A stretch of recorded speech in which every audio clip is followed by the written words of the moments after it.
When it comes to a topic like Istighatha to Imams, yani calling out to them across the curtain of ghaib for help while you are in a state of distress. So this practice of Istighatha, there is this subconscious thinking among many community members whereby it seems that they think that belief in the permissibility of Istighatha to Imams is something that is very central or crucial to the 12-ver Imami sect. I think it's part of the sectarian identity. આપણે આ માહે અઝામાં પ્રોગ્રામો કરે ભલે પછી બહારથી કહેવામાં આવે કે ઝિયારતે આશુરા આમ હદીસે કિસ્સા આમ દુઆએ તવસ્સુલ આમ તમે કહેતા રહો તમારી જબાન થાકી જશે પણ જ્યાં હક્કે અહલે બેત છે એ કોઈ દિવસ મિટાશે નહીં. And this is what explains why they are so defensive and why they're so sensitive about it. If you visit the AFTAB eShia platform channel, for example, you see on their channel they have video after video after video in which they are trying to justify Istighatha, calling upon the Imams by all sorts of maneuvers. The mindset behind this is that they think because they've grown up with inherited religion and they haven't really bothered to visit their own sectarian sources, they think mistakenly that this is something that's very crucial and important to the sect. In this connection, I would like to share a post that comes from another sectarian Shia Imami 12-ver platform, but this platform is actually run by scholarly individuals and personalities who are at least well versed in the sectarian tradition. Al-Imamiyya is the largest Shia Muslim community on Discord, and they have now come to Telegram, and their mission is to create quality Islamic content. Now, the very first post, it's called "Don't be a spectator of your religion." This post will be beneficial, and this is coming from them, not from me. If you think, if we were to say something like this, you'd be like, oh, you people are just after our popular, cherished beliefs and practices. Okay, well, what about a platform like Imamiyya? They start by saying too many people come asking questions about practices and beliefs they've heard on the pulpits by different people who claim to have religious knowledge and authority. For example, many people ask about Istighatha or Tatbir, looking for justifications of these practices, but the reality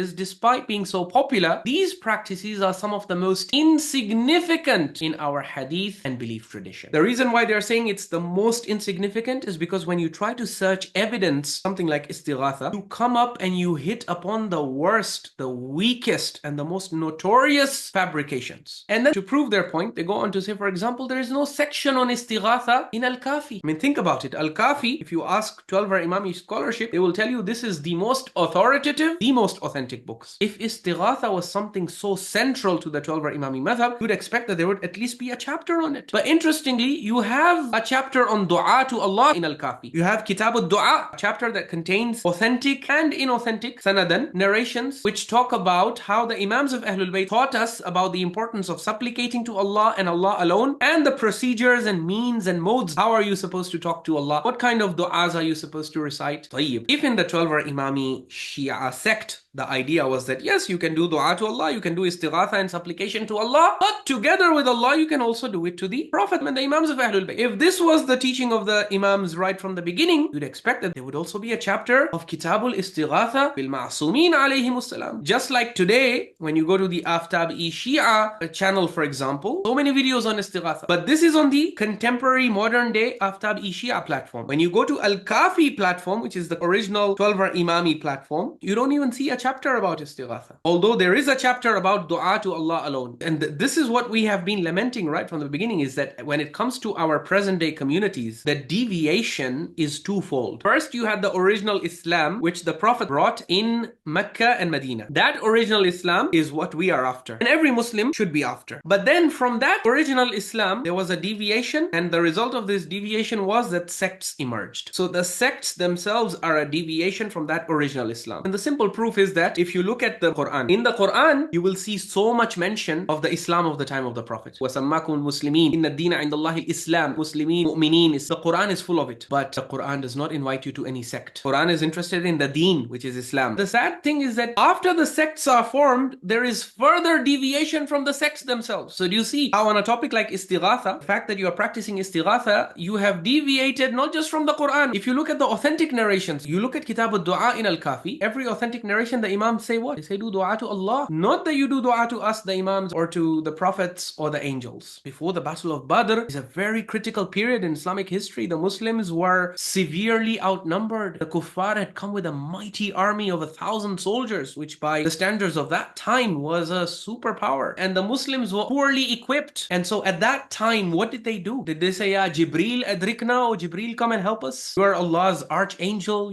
Allah has said about you in the Quran, ذِي قُوَّةٍ عِنْدَ ذِي الْعَرْشِ مَكِينٍ. Yeah, they could have said, Allah has said Jibreel has power. So let's invoke Jibreel. The mu'mineen who were with the Prophet, what did they do? إِسْتَسْتَغِيثُونَ رَبَّكُمْ فَاسْتَجَابَ لَكُمْ. Remember, when you did istighatha to your Rabb, your sustainer and your Lord. So in the Islam of the time of the Prophet, istighatha is being done to whom? To Allah, to the Rabb, not to some prophet. Prophets are there, Ibrahim alayhi salam, Musa alayhi salam, Isa alayhi salam. Angels are also there. But you bypass all of them and direct your istighatha to Allah alone, not to any angel, not to any prophet, not to any saint. And then Allah sent help, and He sent help through angel. أَنِّي مُمِدُّكُمْ بِأَلْفٍ مِّنَ الْمَلَائِكَةِ. So those people who say yes, but Allah works through causes and effect. Yes, Allah works through cause and effect. But doesn't mean that you call upon the secondary causes. When it comes to calling upon, you call upon the primary cause, not the secondary cause. Especially when the secondary cause is on that side of the curtain of ghaib. You can call out to secondary causes on this side, because that is natural communication, which Allah has permitted in the Quran. Then they go on to say, many people get upset or confused that perhaps our pulpits forget about God. Well, actually, this is not just people who get upset or confused. They've put their finger here on a problem that has been recognized by the highest level 12-hour Imami scholarship as well. من هنا وهذه من أخطر النتائج الموروث الروائي، بل أخطر النتائج التي ترتبت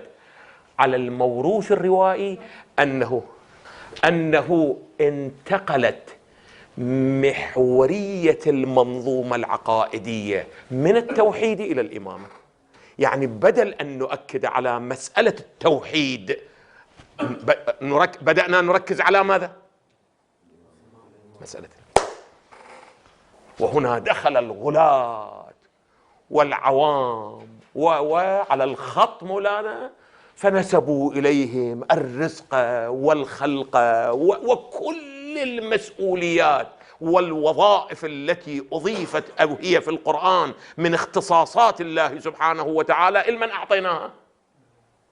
للإمام. من شفنا هالشكل هذه مولانا مآلها إلى التفويض. قالوا لا لا لا لا بإذن الله. هذه فد التفاف، فد التفاف. تقول له بابا الله، يقول لا بإذن الله بإذن الله. خلصت القضية. ولكن كل الوظائف من ده يقوم بها؟ شوفوا القرآن الكريم، عجيب القرآن الكريم حتى الفعل الاختياري الذي يصدر مني يريد يبين لك ترى أنت ما صدر منك، أنت لا قيمة لك، وما رميت إذ رميت ولكن الله رمى. يعني حضور الله في كل صغيرة وكبيرة. الحاضر هو الله في كل شيء، لو الحاضر في كل شيء هو الإمام يا مؤمنين.